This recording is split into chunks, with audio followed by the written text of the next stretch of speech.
Assalamualaikum, salam sejahtera. Koresponden TVS kembali menemui anda bersama koresponden Singapura dan Indonesia yang sentiasa bawakan kepada kita laporan semasa, ringkas dan padat sudah semestinya. Dan kita ada Puan Masita Ahmad di talian, di mana kita nak teruskanlah bertanya dengan Puan. Hari ini kita difahamkan Puan akan melaporkan mengenai solusi bagi peningkatan penggunaan plastik. Dan kalau menurut World Wildlife Fund, Malaysia mempunyai penggunaan plastik per kapita tertinggi di Asia Tenggara dengan 16.78 kilogram setiap orang. Dan Bank Dunia selanjutnya menganggarkan negara membuang 1.1 juta tan plastik setiap tahun bersamaan dengan berat 4 menara berkembar Petronas. Adakah kita juga mempunyai solusi dalam hal ini, Puan? Ya Syira, jangan dilupa COVID-19 juga telah meningkatkan bilangan ini disebabkan peningkatan penggunaan pembungkusan sekali guna daripada membawa makanan pulang dan makanan hantaran. Namun hanya 24% daripada resin plastik utama dikita semula, dengan selebihnya berakhir di tapak pelupusan dan mencemarkan alam. Menjawab soalan Syira tadi, mungkin kita ada solusi dan mungkin Sarawak mungkin menjadi negeri pelopor dengan memberi ganjaran kepada penduduk yang mengita semula botol dan tin minuman. Ini boleh dilakukan menerusi mesin pintar yang dibangunkan oleh sebuah syarikat Clean, di mana sebuah entiti boleh menukar botol plastik dan tin aluminium dengan ganjaran yang bersesuaian yang boleh memberi manfaat kepada penduduk. Mungkin sebelum itu Puan boleh beri sedikitlah latar belakang mengenai Clean ini, Puan. Ya, ia merupakan syarikat pemula niaga atau startup yang berpangkalan di Malaysia. Mereka pernah memenangi edisi pertama Pitch at Palace, edisi ASEAN pada 2018 di Singapura. Ketika itu, Clean berjaya melontarkan idea mereka kepada bakal pelabur global di sini. Diasaskan Putera Andrew pada 2014, Pitch at Palace berfungsi sebagai platform untuk mengukuh dan mempercepatkan kerja-kerja usahawan startup ini. Pada tahun sama, Clean juga mengatasi 200 pencalonan dari seluruh dunia untuk memasuki peringkat akhir The Life Ability Challenge. Ini membuktikan pengiktirafan mengenai pentingnya dan tindakan segera perlu dilakukan bagi menyelesaikan masalah sisa plastik di seluruh dunia. Clean merupakan antara 6 calon peringkat akhir dalam The Life Ability Challenge tersebut. Dan syarikat Clean inilah tadi yang telah membangunkan mesin pintar yang boleh menukar botol plastik dan tin aluminium itu dengan ganjaran yang boleh memanfaatkan penduduk. Puan, apa sebenarnya idea Clean ini, Puan? Mungkin boleh dikongsikan juga kepada penonton koresponden TVS. Ya Syira, ekosistem Clean menggunakan mesin layan diri pintar yang unik dilengkapi sistem operasi Clean tersendiri dengan aplikasinya memberi ganjaran mata ganjaran kepada mereka yang mengita semula botol plastik kosong dan tin aluminium.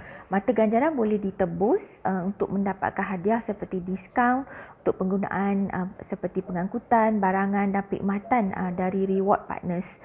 Clean pernah mengadakan kerjasama dengan Hello Gold, iaitu dengan mengembalikan botol dan tin, pengguna boleh membangunkan portfolio emas. Bagi golongan kurang berkemampuan, mereka boleh menggunakan emas ini sebagai cagaran untuk mendapatkan pinjaman, memulakan perniagaan dan meningkatkan tabungan. Hello Gold ketika itu menawarkan 0.00059 grams emas bagi setiap botol plastik dan tin aluminium yang kita semula melalui 500 mesin pintar Clean di seluruh negara. Adakah mana-mana syarikat ataupun negara luar yang mungkin menerima idea Clean ini? Ya, ada Syira. Terkini sebuah syarikat insurans di Fiji. Yang menariknya, Fiji Care Insurance memberi ganjaran seperti ujian diabetik dan pemeriksaan kesihatan selain menggalakkan budaya kita semula ini. Ia dilancarkan oleh ketika itu Acting Prime Minister and Attorney General Ayaz Said Qayyum awal bulan ini. Clean telah dianugerahkan geran daripada United Nations Capital Development Fund Pacific Financial Inclusion Program, dana itulah yang disalurkan ke arah melancarkan mesin pintar itu di Fiji dengan kerjasama Fiji Care Insurance. Juga baru-baru ini DHL Express menjadi reward partner terkini bagi Clean. Bagi Clean. Ia untuk pengetahuan, Clean diasaskan oleh Datuk Dr. Nick Borden dan Datuk Muhammad Arif Abdullah. Menurut Dr. Nick, DHL Express melabur untuk menempatkan 30 mesin pintar Clean di Malaysia pada suku pertama 2022 dan merancang melakukan sama di Singapura tidak lama lagi. Untuk pengetahuan, reward partner Clean yang lain termasuklah Grab, Resort World Genting, Lotus, Touch and Go, Boost dan Flexi Roam.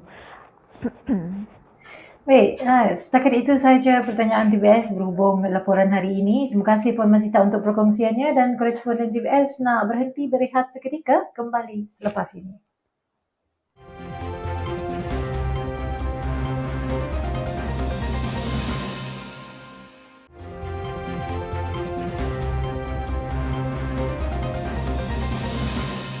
Bertemu kembali dalam koresponden TVS, masih lagi bersama saya Syirah Abang Mansur dan menyertai saya di talian sekarang ini ialah Encik Muhammad Iswandi Kasan Anwar, koresponden TVS dari Indonesia.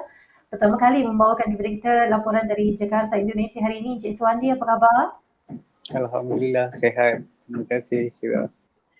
Ya, Encik Iswandi, awal bulan Disember kita digemparkan dengan letusan Gunung Semeru di Indonesia dan gunung ini kita difahamkan merupakan gunung tertinggi di Pulau Jawa ya, Encik Iswandi.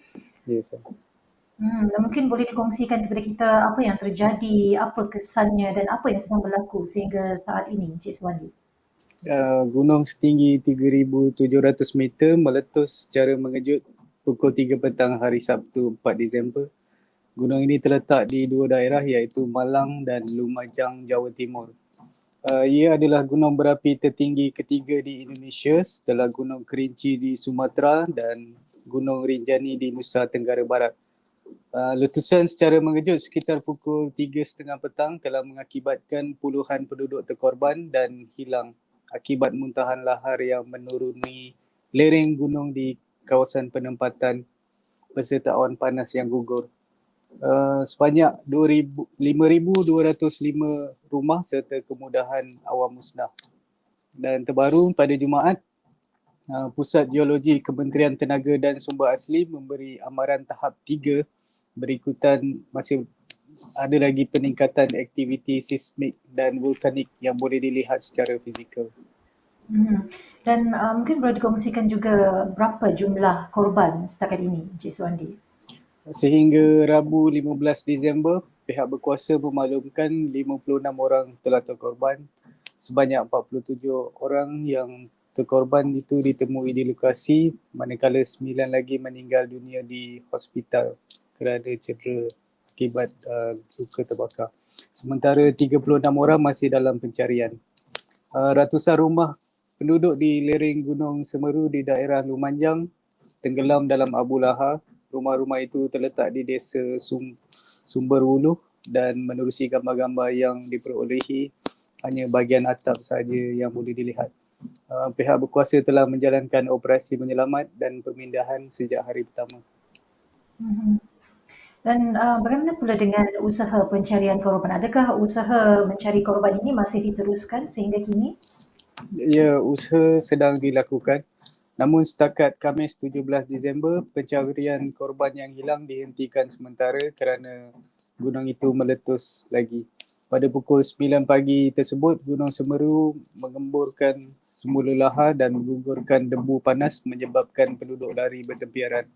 Anggota penyelamat yang berada di lokasi pencarian telah dipanggil untuk segera berkumpul di pos pusat operasi. Menurut Badan Pengurusan Bencana Nasional, pencarian korban yang hilang berfokus di 3 lokasi, Tambang Pasir, Kebun Dili dan Kajar Kuning. Pencarian tersebut juga menggunakan jentera berat seperti 19 unit jengkaut, 2 unit jentolak, 7 unit lori sampah dan lori penyembur air. Pihak berkuasa turut meminta warga supaya tidak berada di lokasi kerana boleh mengganggu jejak operasi. Dan bagaimana keadaan penduduk yang terkesan akibat daripada letusan ini? Sehingga saat ini terdapat 10,565 penduduk yang ditempatkan di pusat pemindahan sementara. Mereka telah ditempatkan lebih kurang di 30 pusat pemindahan di sekitar daerah berkaitan. Pelbagai agensi kerajaan dan syarikat swasta telah menyalurkan bantuan kepada mangsa bencana letusan. Bantuan yang diberi termasuk keperluan asas seperti tilam, selimut, pakaian, perlengkapan mandi, susu, air dan pelitup muka. Dan pada pagi Sabtu 7 Disember, Presiden Joko Widodo atau dikenali sebagai Jokowi telah berlepas dari Jakarta untuk melawat lokasi. Beliau berlepas menggunakan pesawat Presiden dan mendarat di lapangan terbang antarabangsa Juanda, Surabaya. Beliau diiringi 2 menteri, kemudian meneruskan perjalanan menggunakan helikopter tentera udara. Sejurus tiba, Jokowi meninjau lokasi tapak letusan Gunung Semeru sebelum kembali semula ke Jakarta pada petangnya. Beliau telah mengarahkan supaya semua agensi berkaitan mempercepatkan usaha pencarian dan pemindahan penduduk terjejas, termasuk perancangan untuk membangunkan semula perumahan untuk penduduk dan kemudahan awam yang musnah. Baik, terima kasih Encik Muhammad Iswandi Kasan Anwar untuk perkongsian hari ini mengenai letusan Gunung Semeru di Jawa Timur yang meletus pada 4 Disember 2021 yang lepas. Kalau boleh dikongsikan juga, letusan kuat terakhir Gunung Semeru adalah pada Disember 2020 yang memaksa ribu-ribu penduduk lari menyelamatkan diri. Jaga diri di sana Encik Iswandi. Terima kasih banyak Syirah. Perkongsian koresponden TVS berakhir di sini dahulu. Jumpa lagi di perkongsian akan datang. Saya Syirah Abang Mansur. Jaga diri Malaysia.